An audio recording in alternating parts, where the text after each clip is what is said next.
মুর্শিদাবাদ ঘুরতে আসলে একবার অবশ্যই এসো এই ডাহাপাড়া জগৎবন্ধু ধামে। ক্লান্তি, টেনশন হয়তো কিছুটা সময়ের জন্য তোমার দূর হয়ে থাকবে।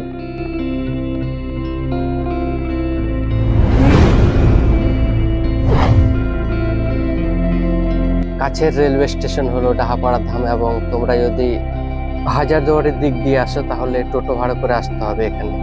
হাজারদুয়ারির দিক দিয়ে আসলে গঙ্গা নদীর একটা সুন্দর ভিউ তোমাদের চোখে পড়বে। মুর্শিদাবাদ জেলার সর্বোচ্চ মন্দির হলো এই ডাহাপাড়া জগৎবন্ধু ধাম, যেটির উচ্চতা প্রায় 118 ফুট। প্রভু জগৎবন্ধুর জন্মভিটায় এই মন্দিরটি নির্মাণ করা হয় 2000 থেকে 2003 সালের মধ্যে। জগৎবন্ধু ছিলেন একজন বৈষ্ণব ধর্মগুরু এবং সমাজ সংস্কারক ও লেখক।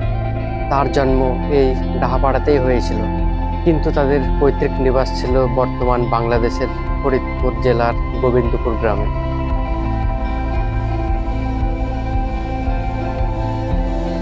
প্রভু জগৎবন্ধুর কিছু বাণী রয়েছে, তার মধ্যে উল্লেখযোগ্য হলো ভ্রষ্ট বুদ্ধি হয়ে পিতামাতার মনে কষ্ট দিতে নেই।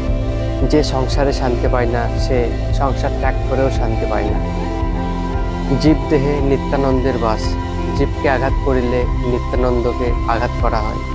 এইরকম ওনার অনেক বাণী রয়েছে, তার মধ্যে আমি কিছুটা তোমাদের শোনালাম। এখানে প্রায় অনেকটা জায়গা জুড়ে রয়েছে এই মন্দিরটি, এবং খুব সুন্দর একটা মনোরম পরিবেশ তোমরা এখানে দেখতে পাবে। জাস্ট লুকিং লাইক আ ওয়াও।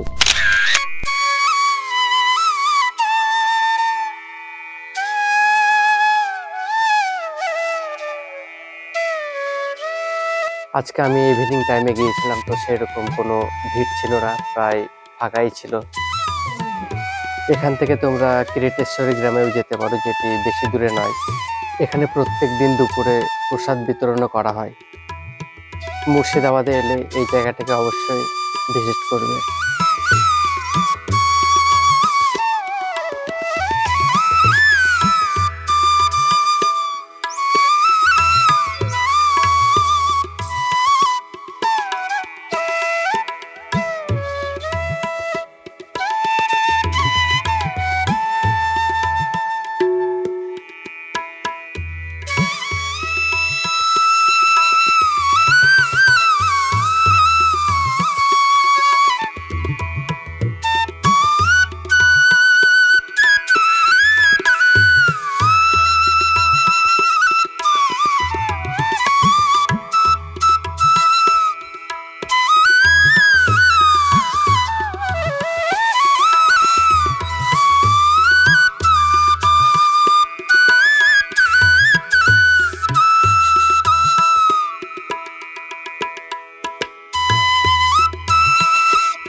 তো আজকের ভিডিওটা আমি এখানে শেষ করছি, আবার আমাদের দেখা হবে অন্য ভিডিওতে।